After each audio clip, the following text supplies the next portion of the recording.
మార్పు మార్పు మార్పు అంటూ ఏం మార్పు తెచ్చినావు ఆయనను?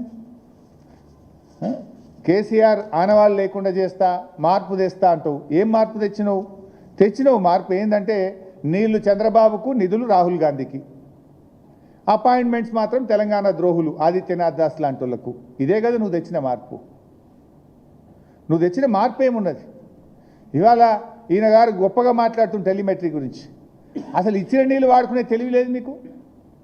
తాత్కాలిక ఒప్పందం ప్రకారంగా మనకు 34% వాటా ఇచ్చిండ్రు. ఆ 34% వాడే తెలివి లేదు మీకు. పోయిన వాటర్ ఇయర్లో ఓన్లీ 28% వాడారు. 6% తెలంగాణకి ఇచ్చిన కేటాయింపులను వాడుకోలేని చేతగాని దద్దమ్మ ప్రభుత్వం ఈ కాంగ్రెస్ ప్రభుత్వం. 65 టీఎంసీలు ఆంధ్రప్రదేశ్కు వదిలిపెట్టి తెలంగాణలో భూములు ఎండగొట్టినారు, పంటలు ఎండగొట్టినారు. తెలంగాణ ప్రాజెక్టులకు క్రాప్ హాలిడే ఇచ్చిండ్రు మీరు. నీళ్లు ఉండి వాడుకోలేని చేతగానితనమా లేదు చంద్రబాబు నాయుడుకు గురుదక్షిణ? నాకు అర్థం కాదు. 34% ఎందుకు వాడలే పోయినసారి? ఎందుకు నెట్టంపాడు కింద క్రాప్ హాలిడే ఇచ్చారు? అరే మొన్న కూడా ముళ్ళు గట్టబట్టి పొడిచినట్టు శ్రీశైలంలో వరద వచ్చింది, ఆడ పోతిరెడ్డిపాడు గేట్లు తీసిండ్రు. రేపు తెల్లారితే శ్రీశైలం గేట్లు తీస్తున్నారు. నువ్వు కల్వకుర్తి మోటార్ల కట్కెందుకు ఒత్తుతలేవు బిడ్డ? నువ్వు ఒత్తుతావా? రైతులు తీసుకొని వచ్చి మమ్మల్ని ఒత్తుమంటావా అంటే తెల్లారి ఉరికిపోయి గప్పుడు ఒత్తిరు. 36 రోజులైతే పోయినాయి కదా నీళ్ళు.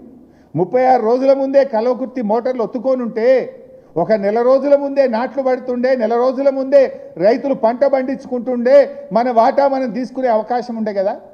ఆంధ్రప్రదేశ్ పోతిరెడ్డిపాడు గేట్లెత్తిరా మీకు సోయి రాదు. బీఆర్ఎస్ పార్టీ ప్రశ్నిస్తే, బీఆర్ఎస్ పోరాడితే, బీఆర్ఎస్ నిలదీస్తే అప్పుడు పోయి మీరు కల్వకుర్తి మోటార్ లాంచ్ చేసిండ్రు. అసలు మీరు ఎక్కడ నిజాయితీ ఎక్కడిది మీకు? ఇప్పుడు చర్చ జరిగిందని ఆంధ్రప్రదేశ్ మంత్రి నిమ్మల రమానాయుడు చెప్తాడు, జరగలేదని రేవంత్ రెడ్డి చెప్తాడు, ఇంకా స్పష్టత లేదని ఉత్తమ్ కుమార్ రెడ్డి చెప్తాడు. ఏంటిది? ఉత్తమ్ దో మాట, రేవంత్ దో మాట, ఆంధ్రప్రదేశ్ మంత్రిది ఇంకో మాట. ఇప్పుడు ఈయన నేను బాగా మంచి పని చేసిన ఇవాళ అంటాడు. ఏడాది కింద కూడా నువ్వు కలిసిన ఒకసారి జూలై 6 నాడు చంద్రబాబు నాయుడు గారిని ప్రగతి భవన్ పిలిచినావు.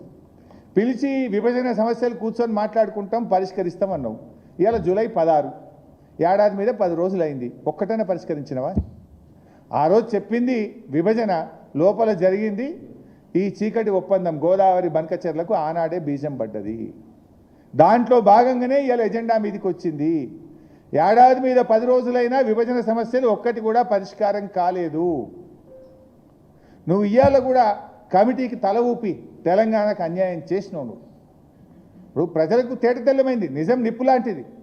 ఆంధ్రప్రదేశ్ మంత్రి గారు నిమ్మల గారు కుండ బద్దలు కొట్టినట్టు గోదావరి బనకచెర్ల మీద చర్చ జరిగింది అని స్పష్టంగా చెప్పారు. ఇది agenda, this is official agenda. ఇది ఢిల్లీలో కేంద్ర ప్రభుత్వం యొక్క ఎజెండా కాపీ ఇది. అందులో ఫస్ట్ ఐటమే గోదావరి బనకచెర్ల ఉంది.